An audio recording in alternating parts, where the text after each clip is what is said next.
Salut à tous, c'est Frédéric Delavier. Ce soir, je voulais vous faire une petite vidéo pour vous parler sport, pour vous parler anatomie, morphologie et adaptation des populations au climat.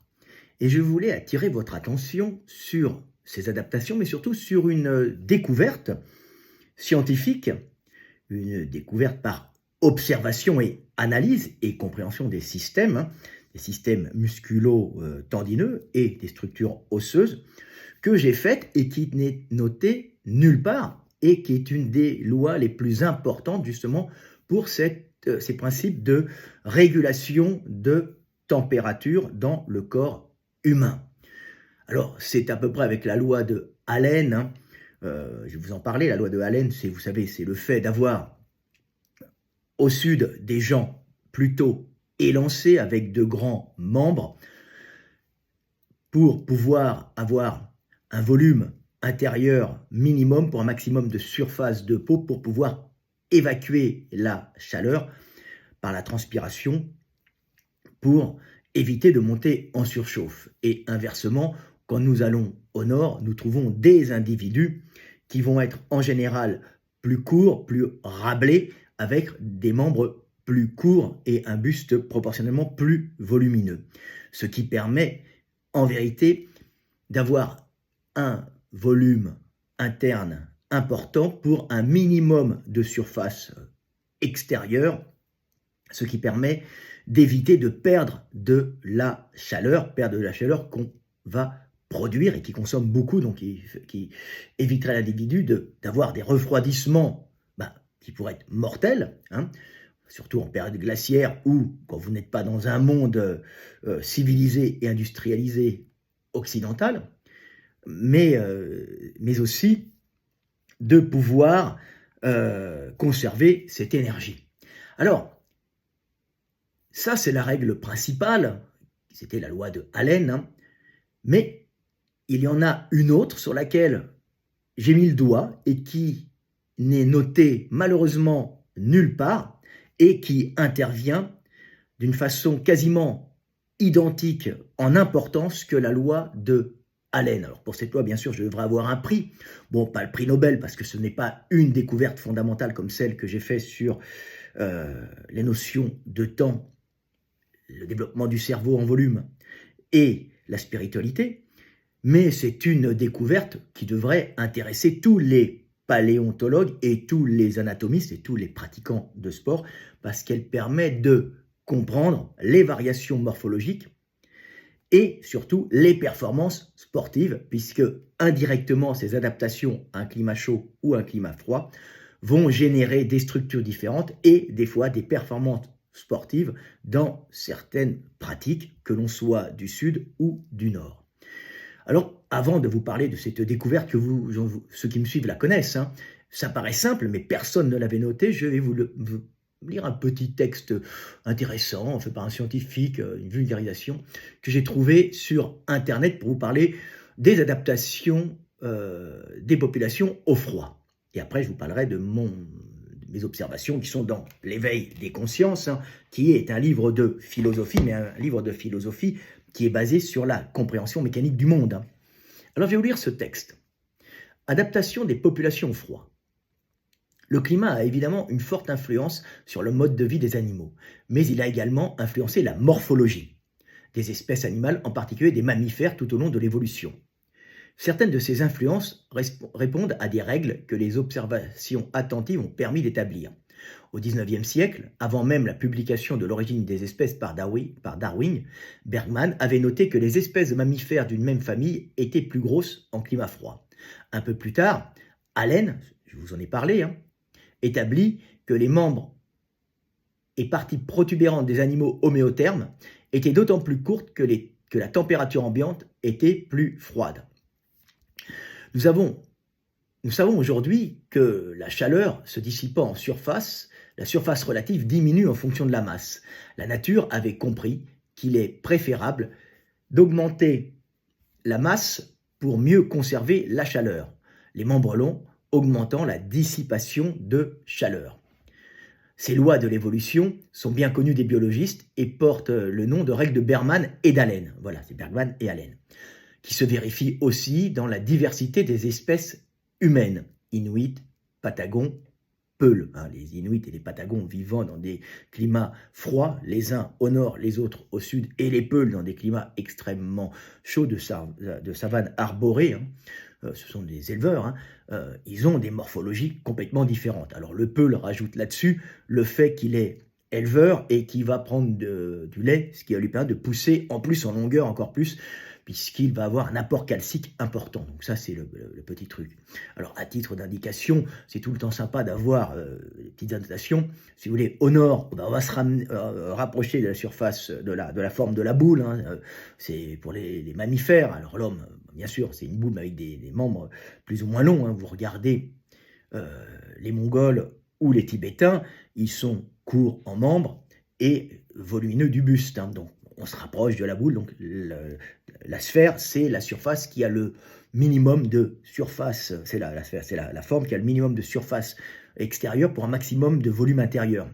Et les individus qui vivent au sud doivent évacuer cette chaleur qui les ferait monter en surchauffe, ce qui est dangereux pour les organes et surtout aussi pour le cerveau. Et donc, ils ont des systèmes de thermorégulation par évacuation de la chaleur. Alors, on parle bien sûr de la transpiration, on peut en parler, mais aussi le fait d'avoir un maximum de surface de peau. C'est un peu comme les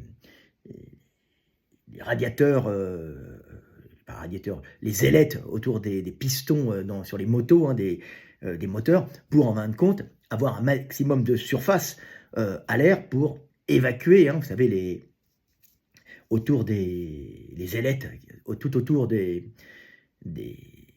moteurs sur les motos, c'est pour évacuer la chaleur, avoir le maximum de surface. On trouve un peu un système comme ça sur les oreilles des éléphants. Ces grandes oreilles, qui sont des surfaces très vascularisées, servent en fin de compte à évacuer la chaleur de ce gros mammifère. Voilà.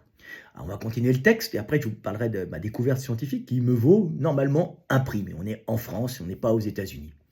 L'épaisseur du panicule adipeux augmente également en pays froid et diminue en pays chaud.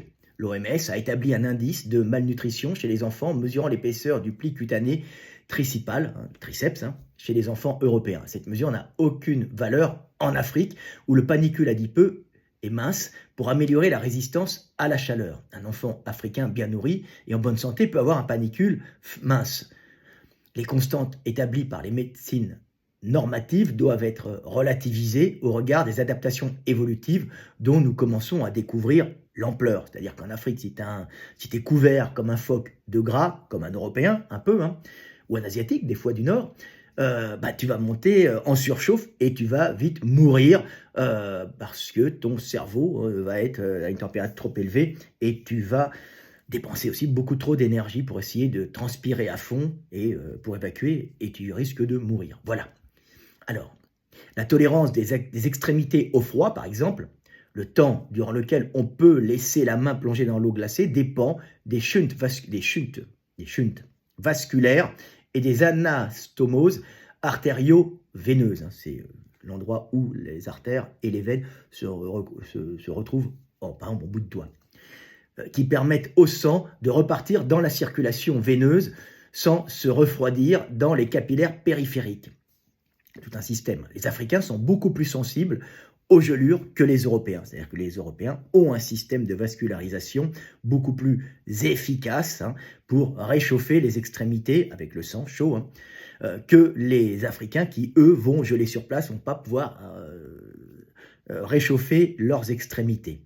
Alors, il y a aussi des systèmes de vasoconstriction. C'est très intéressant d'étudier tout ça. C'est pour ça que, par exemple, en Amérique, aux USA, on évite d'envoyer des afro-descendants dans les missions arctiques. Alors, il y en a, on en voit dans les films, parce qu'il faut placer en général un afro-descendant dans le film pour faire bien et pour avoir son quota d'afro-descendants pour des règles wokistes, mais dans la réalité, ils ne veulent pas que leurs afrodescendants meurent et gèlent au nord. Donc en général, ils ne les envoient pas ou ce sont des gradés, très hauts gradés qui ne vont pas à l'extérieur. Voilà. C'est très intéressant de voir ça. Dans les capillaires, la capacité de vasoconstriction est un autre élément adaptatif au froid. La quantité de graisse brune, abondante chez les mammifères hibernants, est également un élément adaptatif au froid chez l'homme. Alors, cette graisse brune, Gundil en a beaucoup parlé, Gundil, mon collègue, dans de nombreuses vidéos et dans de nombreux textes, hein, c'était sa passion un moment. Et effectivement, c'est une graisse dont les cellules ont énormément de mitochondries dedans qui produisent de la chaleur et qui ont pour but essentiellement de produire de la chaleur intracellulaire et justement de monter en chaleur. Alors, à la base, cette chaleur, parce que nous sommes des individus homéothermes, donc nous produisons notre chaleur interne, hein, mais nous pouvons la produire par le mouvement musculaire, mais et par la contraction musculaire hein, aussi. Mais les petits bébés humains, en général, ont un gros cerveau, mais n'ont pas de gros muscles. Donc, comme ils ne se déplacent pas, en général, ils ont des réserves de graisse brune pour monter en chaleur. Ils ne peuvent pas avoir des frissons comme les adultes qui, s'il fait froid, vont avoir des frissons, donc vont produire par contraction musculaire de la chaleur ou vont se déplacer pour produire de la chaleur. Donc cette graisse brune, hein, chez les nourrissons, chez les petits-enfants, elle est sur le torse, un peu sur le dos, et elle disparaît avec l'âge, puisque la consommation, en général, chez les Européens, même les Africains en ont beaucoup moins, le fait de se déplacer hein, va produire de la chaleur quand il fait froid.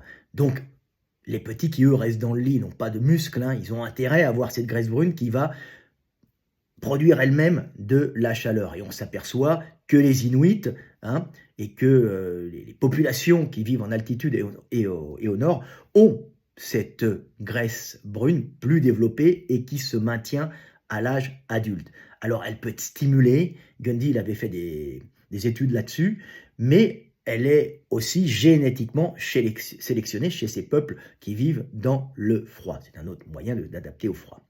Voilà. Ensuite, le polymorphisme nucléotidique du gène mitochondrial de la protéine UCP3. Alors, voilà, je ne suis pas un as de la biologie, bien que je connaisse très bien les principes, hein, mais de la biologie, de la génétique, mais c'est intéressant, est lié à la répartition des graisses et à la résistance au froid des différentes populations humaines. Ainsi, qu'on soit au nord ou au sud, la répartition graisseuse n'est pas la même. Ainsi, la sélection naturelle et l'adaptation ont permis à l'homme de mieux s'adapter au froid.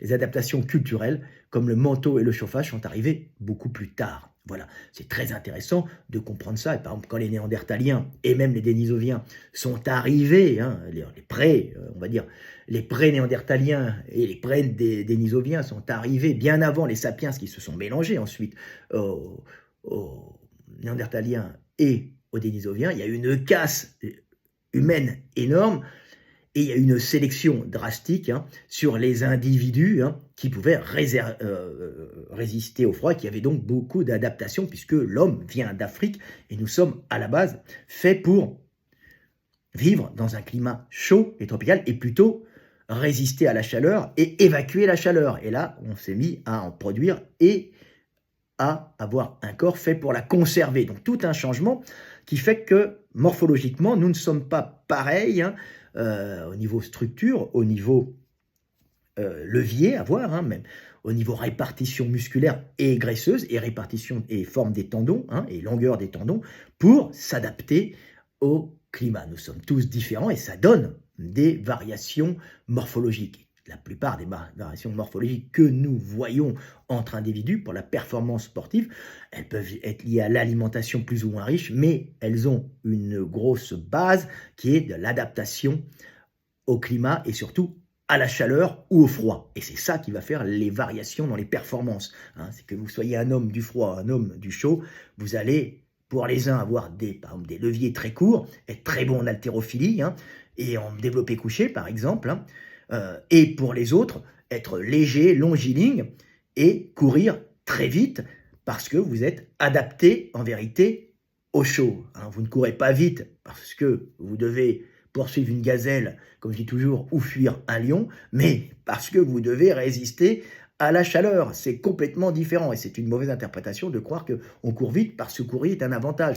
C'est grandement suffisant de trottiner avec les armes de jet. Les hommes ont réduit quand même sacrément le fait d'être des coureurs rapides comme les guépards. Hein. Ça n'a aucun intérêt réel. Voilà. Et être massif comme un néandertalien, c'est pas pour être super fort et soulever des troncs d'arbres ou des massues, c'est pour produire et conserver de la chaleur. Vous allez comprendre qu'il y a quelque chose qui a été oublié dans toutes ces choses-là. Voilà.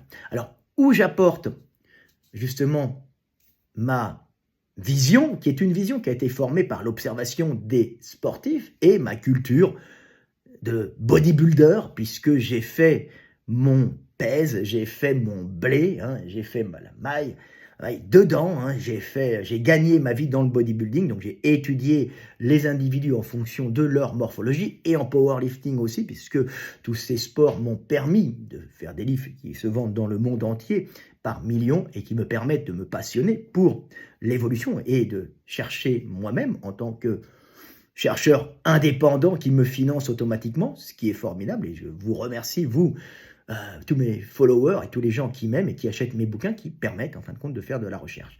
Alors le grand apport que je donne à la science, hein, c'est que les scientifiques n'ont pas compris que la principale problématique, après la loi de Allen Bergman, comme je vous l'ai expliqué, comme on l'a lu là-dedans, c'est le fait que, en plus d'être fait pour conserver la chaleur par sa morphologie ou évacuer la chaleur par sa morphologie, notre morphologie, on ne parle pas au niveau cellulaire, hein, comme la graisse brune, notre morphologie, notre structure, est faite pour, au sud, éviter de monter en chaleur et de produire de la chaleur, et au nord, elle est faite pour en produire. Et qu'est-ce qui produit de la chaleur?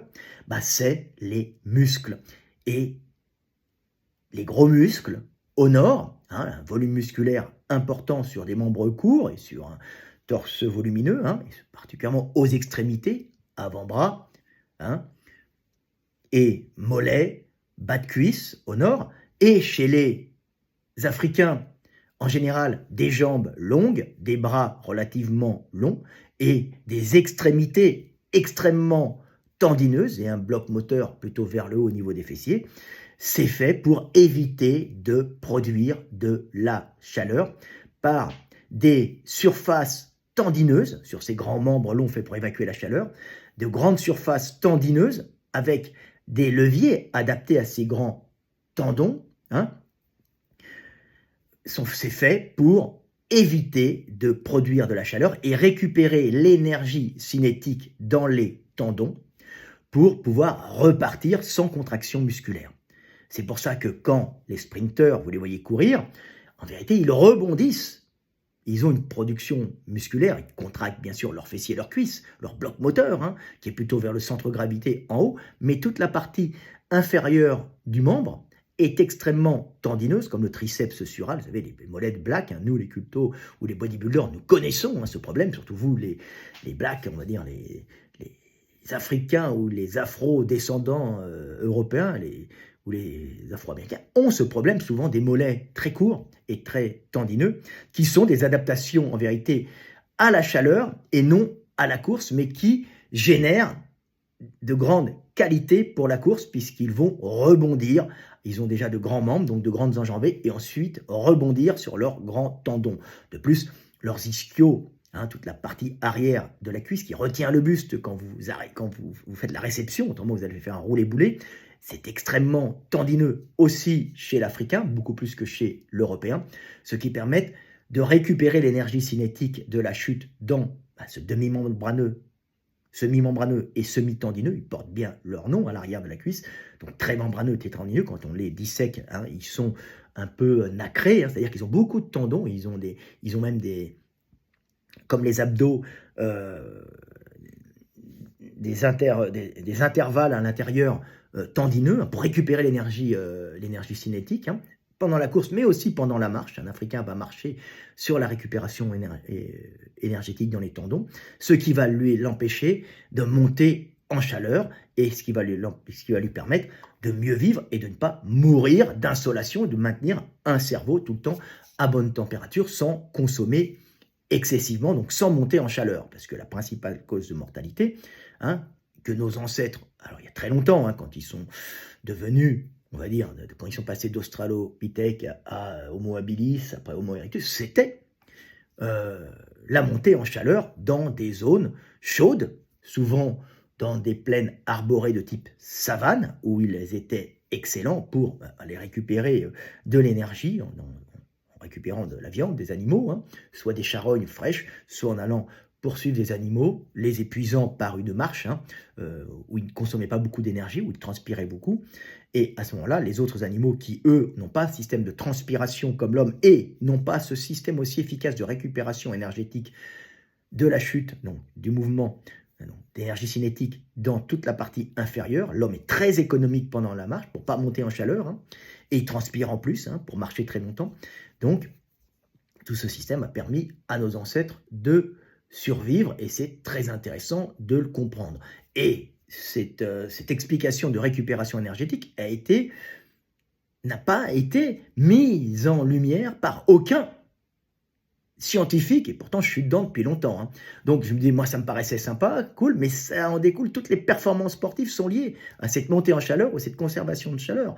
Pareil au nord, hein, vous voyez des variations, hein, en montant au nord, les membres se raccourcissent, hein, il y a entre 300 et 400 gènes, hein, pour la taille, hein, de l'homme. Hein. C'est pas un gène qui fait la taille, puisque ce sont un ensemble de gènes qui vont actionner, qui vont favoriser soit l'inhibition, soit l'inhibition cellulaire, soit la prolifération cellulaire, donc des tissus. Hein, et ce sont des gènes qui vont coder la fabrication des molécules qui constituent nos tissus et en même temps la croissance ou l'inhibition des tissus. Donc, comme on doit être grande partout, bien sûr, il y a des gènes qui codent à de nombreux endroits de nos chromosomes qui correspondent à de nombreux endroits de nos structures. Hein. Donc, c'est localisé. Hein. Donc, c'est beaucoup de gènes qui vont agir sur la taille, mais en vérité, ça vient relativement vite, on va dire. C'est plus vite qu'on le croyait. Hein. Puis quand on en a un, ça ne gêne pas d'être un peu plus grand à un endroit ou à un autre. Hein. De toute façon, après, ça s'adapte. Hein, et tout ça se forme par le cadre physique du monde. Hein. Il y a un moulage qui est un moulage du corps par les lois physiques du monde. Hein. Il y a un codage pour faire une accélération de prolifération cellulaire ou une inhibition et pour produire telle ou telle structure, tel ou tel tissu, hein, par un codage qui va coder des molécules, hein, dans le génome, mais c'est très intéressant de le comprendre. Donc, au nord, il y a une réduction de taille de certains endroits, accélération au buste, réduction dans les membres, hein, et il y a des structures qui vont se mettre en place avec réduction des tendons, avec de gros mollets qui vont être très gros, très volumineux, des gros quadriceps pour conserver la chaleur, bien sûr, mais aussi pour produire de la chaleur. Et c'est là, ça n'avait pas été vu, l'avantage principal du gros muscle pour l'Européen dans les membres inférieurs, vous savez, ces gros mollets que l'on peut voir, ces grosses cuisses qui contrastent énormément avec le bas des jambes extrêmement fin des Africains. Alors pas tous, bien sûr, il y a plusieurs variations, il y a beaucoup de Camerounais, des mecs de forêt qui ont des morphologies différentes. On est en général plus petit en forêt pour de nombreuses raisons adaptatives. Hein. Je n'en parle pas là, mais c'est très intéressant de comprendre qu'en forêt, il y a d'autres critères qui rentrent dans cette affaire, hein, comme par exemple le fait que la forêt est très riche en pathogènes multiples et parasites, donc c'est plus intéressant d'être plus petit, hein, pour pouvoir avoir plus de chances de t'adapter à des pathogènes, donc d'avoir une variété génétique plus importante avec une possibilité de générer plus de mutations dans des groupes humains. Mais il n'y a pas que ça, hein. Le fait d'être en forêt plus petit est aussi un avantage pour se déplacer. La forêt est un milieu très riche, alors on pourrait penser qu'on est grand, mais en général, les mecs en forêt sont plus petits, ce qui ne veut pas dire qu'ils ne sont pas musculaires et balèzes. Hein. Moi, je me souviens d'être avec des Indiens d'Amazonie. Ils étaient petits, mais extrêmement musculaires. Hein. Et quand vous voyez un pygmée, ils sont petits, mais ils sont un peu plus petits quand même, ils ont quand même tendance à avoir une bonne masse musculaire, hein, et bien sûr pas de masse graisseuse, parce que la forêt est riche et on n'accumule pas de gras comme ça en forêt. Il y a beaucoup de nourriture, mais il faut connaître, il faut savoir la prendre. Voilà, donc c'est toujours intéressant. Donc je vais vous montrer les principales observations que j'ai faites, quand vous avez un raccourcissement de bras, par exemple dans le veille, je vous le montre, ça c'est un bras de sapiens, ça c'est un bras de néandertalien, ça c'est un bras de sapiens africain, vous voyez qu'il est beaucoup plus court. Quand vous avez même au niveau interosseux, vous avez la structure osseuse du néandertal est beaucoup plus large aux avant-bras. En vérité, c'est pour avoir un gros volume musculaire pour conserver la chaleur, mais aussi pour en produire. Et où c'est fondamental, c'est au niveau des jambes, bien sûr, où vous avez ce typique mollet, qui est on va dire, c'est un mollet d'Européen, avec un levier calcanéen de mauvaise qualité, donc déjà un tibia plus court, oui, les membres sont plus courts, et vous voyez que le mauvais levier génère un muscle beaucoup plus volumineux, pour compenser ce levier quand vous marchez, et en vérité c'est pour produire de la chaleur, c'est pas pour être très fort, parce que il a beau être gros, ce muscle, sa puissance n'a pas d'importance, en vérité sa puissance est faite pour produire de la chaleur et non soulever lourd, voilà, et c'est un gros muscle parce que levier court, pied arqué, ça raccourcit en même temps le levier, là j'exagère, j'ai mis le pouce en extension, c'est parce qu'on a les extenseurs qui sont là, qui sont aussi volumineux de leur côté, pour en même temps tendre toute cette partie-là, c'est tendu pour tendre cette voûte plantaire et mettre et créer un mauvais levier. Donc il y a toute une adaptation qui est faite pour avoir en fin de compte un mauvais levier, un tibia court et d'énormes mollets, pour conserver la chaleur et en produire. À l'inverse, chez les Africains, vous voyez, c'est très intéressant à comprendre, un tibia beaucoup plus long, ça c'est un néandertalien, et ça c'est un sapiens africain, mais ça pourrait très bien être un sapiens moderne et un inuit ou un mongol ou un tibétain. Ils ont d'ailleurs sûrement hérité en partie. Et vous voyez ici, l'Africain, un pied en général plat, il a en général un calcanéum assez long, puisqu'il a, pour compenser le long tibia, proportionnellement, et il a surtout un gastrocnémien et un super long tendon du triceps sural avec des jumeaux, gastrocnémien et un solaire. Alors le solaire est petit, le gastrocnémien est relativement court, mais il a un énorme triceps, tendon du reste, qui est fait pour récupérer l'énergie pendant la marche et ne pas monter en chaleur, parce que cette chaleur va être véhiculée ensuite dans le corps, et c'est un avantage extrême. Alors là, vous avez les morphologies, là vous avez un sapiens, et ici un néandertalien. Alors le néandertalien pourrait être un peu plus petit, mais le sapiens pourrait être un petit peu plus grand, mais vous voyez que lui c'est un gros balèze. Alors il a aussi de gros poumons, ils en ont pas parlé parce qu'il a besoin de plus d'oxygène qu'un Africain, pas parce qu'il doit respirer plus, et vous avez ces mêmes adaptations au froid, parce que le fait de produire de la chaleur, donc d'avoir des contractions musculaires plus importantes, qui consomment de l'énergie, le comburant de cette énergie, de ces gaz qui va être utilisé, c'est l'oxygène. Et c'est pour ça qu'en général, on a au nord des plus gros poumons qu'au sud, pour apporter cet oxygène dans la production de chaleur. Vous pensez qu'ils ont vécu des périodes glaciaires, pour pouvoir, c'est vrai, de comburant un peu à la façon d'un soufflet. Vous savez, vous mettez des bûches, on dirait que les bûches, c'est ce que vous mangez et la graisse accumulée, et vous avez besoin d'air. Et c'est pareil pour les humains, on fonctionne de la même façon. Donc de gros poumons pour ça, et pas uniquement pour la respiration normale, non, c'est pour produire de la chaleur dans des milieux extrêmement rudes. Donc une grosse cage thoracique, du gras à l'intérieur pour stocker l'hiver, et surtout des quadriceps très bas, pour réchauffer, pour maintenir la chaleur, et aussi en produire pendant les déplacements. Alors qu'ici, c'est tout tendineux et le bloc moteur est vers le haut, et on marche et on court en récupérant l'énergie juste ici, ce qui est très très très économique. Et ça fait des champions, bien sûr, de sprint, puisqu'ils ont une course avec des grands membres et une récupération énergétique très importante. Mais ça va à tout niveau, ça va même dans la forme du crâne. On voit ça, c'est pas le sujet de la vidéo, mais ça, c'est très important de comprendre que c'est la récupération énergétique dans les tendons pour éviter de monter en chaleur, qui fait deux grands tendons et qui fait et qui est adapté à la chaleur. Ne pas monter en chaleur pour ne pas produire d'énergie, donc notre morphologie au sud, nous les sapiens du sud, donc les Africains, hein, est faite pour ne pas produire de chaleur et être hyper économique dans la restitution de l'énergie cinétique, une restitution dans le tissu tendineux, donc dans la structure moléculaire qui va s'étirer et se recontracter. Voilà.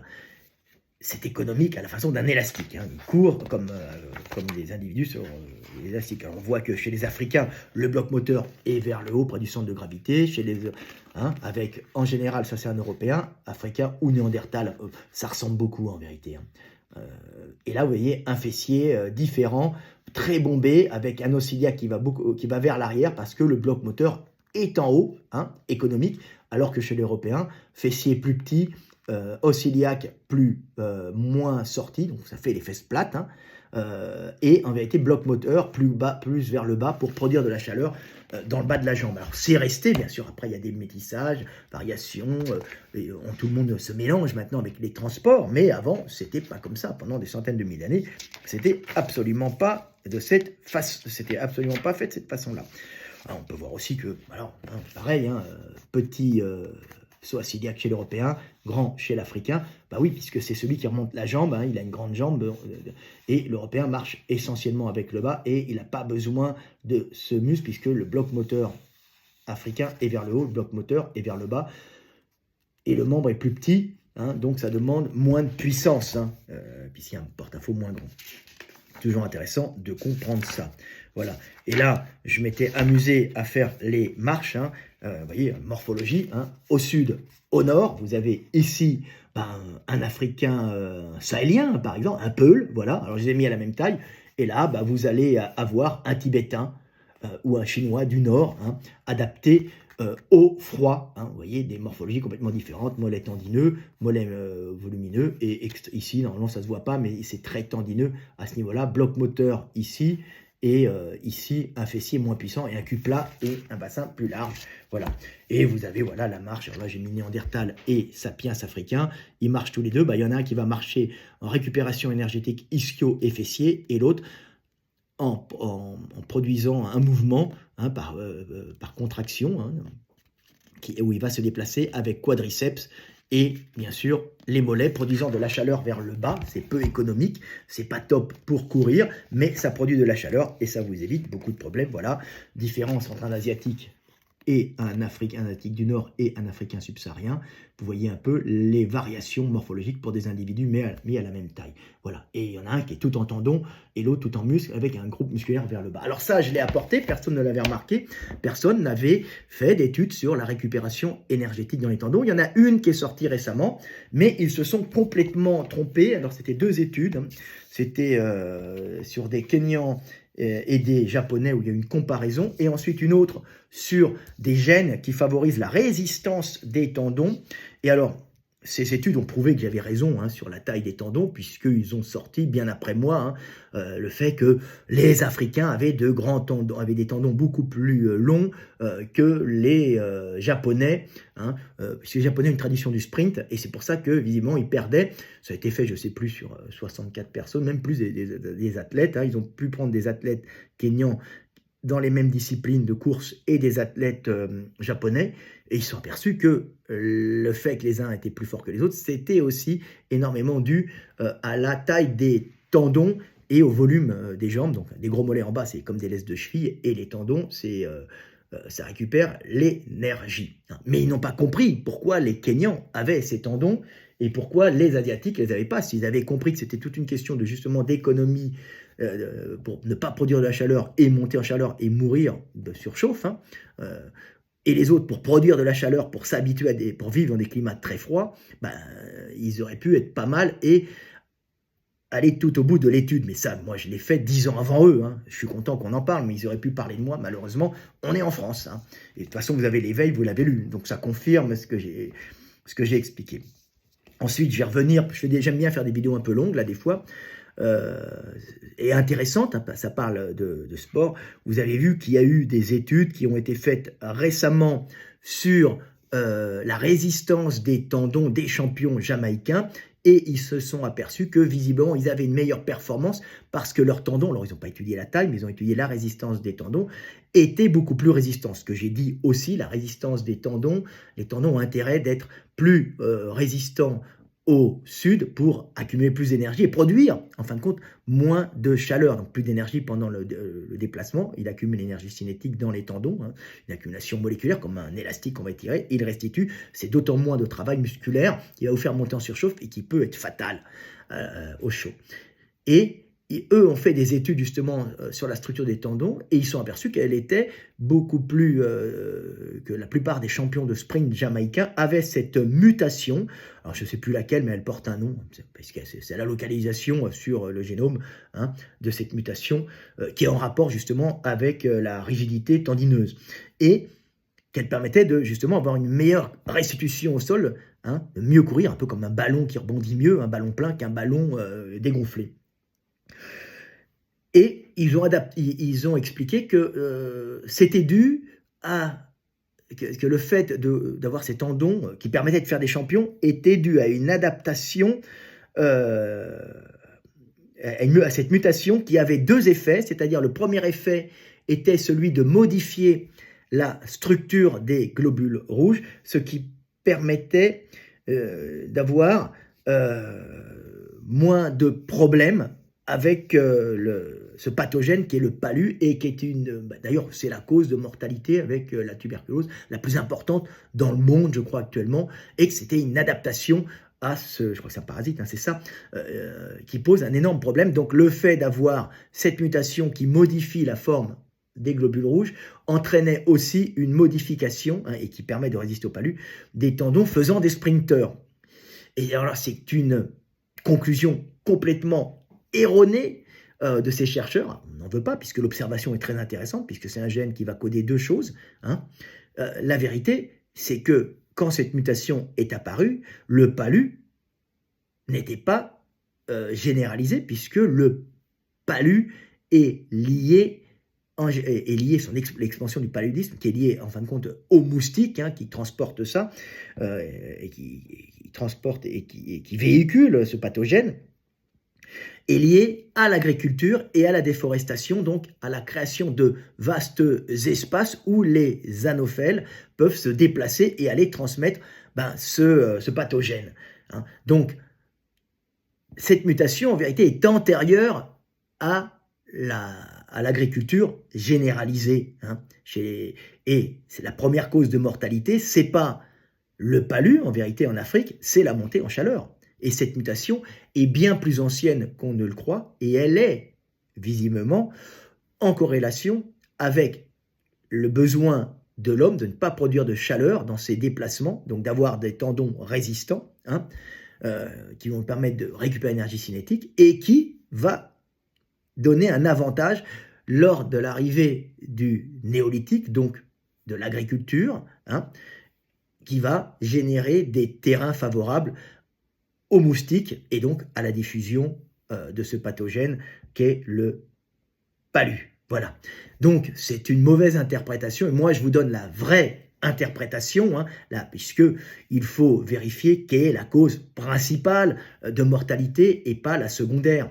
Le palu était globalement secondaire à ces époques avancées et il a pris de l'ampleur avec l'apparition de l'agriculture. Hein.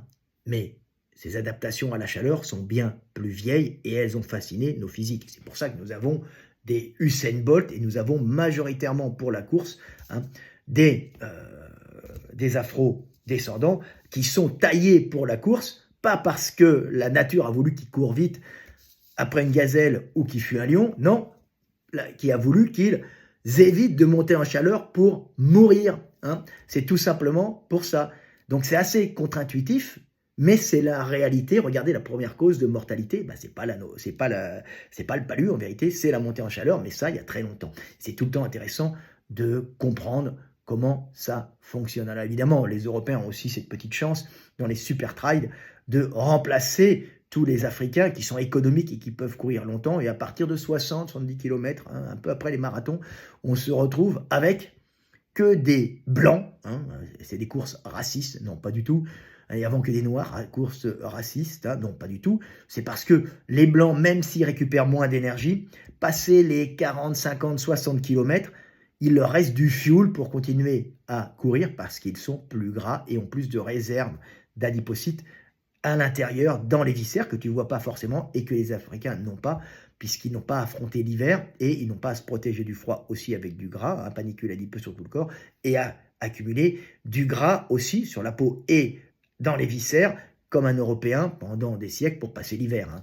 Maintenant, des supermarchés partout, il fait chaud l'hiver dans nos maisons, mais avant, ce n'était pas tout à fait comme ça, et la bouffe pouvait manquer en fin d'hiver. Et ceux qui survivaient, c'est ceux qui étaient un peu gras. Donc c'est toujours intéressant de voir que nos adaptations sont tout le temps liées, en général, nos adaptations qui font des champions ou qui n'en font pas, hein, sont liées à nos adaptations climatiques, hein, et nos adaptations de milieu. Et c'est fabuleux de le comprendre, nous sommes magnifiques en diversité. Voilà.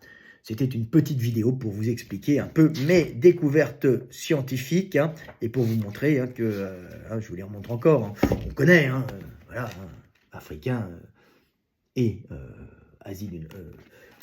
Asiatiques du Nord, tu vois, et puis les célèbres mollets, hein, que j'ai expliqué, avec tout ce système tendineux, hein, gros mollet qui n'est pas fait pour être fort, mais qui est fait pour produire de la chaleur, mollet court et peu musculaire, qui est très tendineux, qui est fait pour restituer un maximum d'énergie, hein, cinétique, pour éviter de monter en chaleur.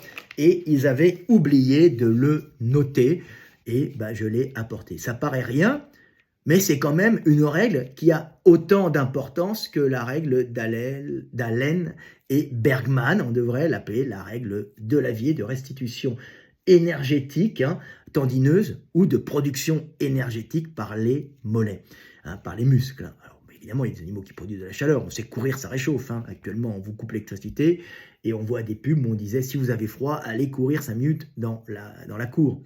Mais les gens n'ont pas vérifié que d'un individu à l'autre, la production de chaleur, quand tu cours, n'est pas la même. Un Européen, par exemple, avec ses gros mollets, ses cuisses vers le bas, va produire beaucoup plus de chaleur et dépenser beaucoup plus d'énergie pendant la course qu'un Africain en plein hiver, qui, même s'il court, aura du mal à se réchauffer, continuera à geler les pieds, hein, parce qu'il a peu de muscles vers les extrémités et beaucoup de tendons pour restituer l'énergie. Voilà, petite vidéo du soir, espoir, pour vous apprendre la vie et pour vous montrer que on peut faire de la musculation, hein. On peut ne pas être un universitaire et faire de grandes découvertes. Vous savez, le système des universités, c'est relativement récent et de très grandes découvertes ont été faites pendant des siècles par des gens qui étaient des observateurs et qui n'allaient pas forcément dans les universités, qui n'avaient pas forcément un diplôme. Hein.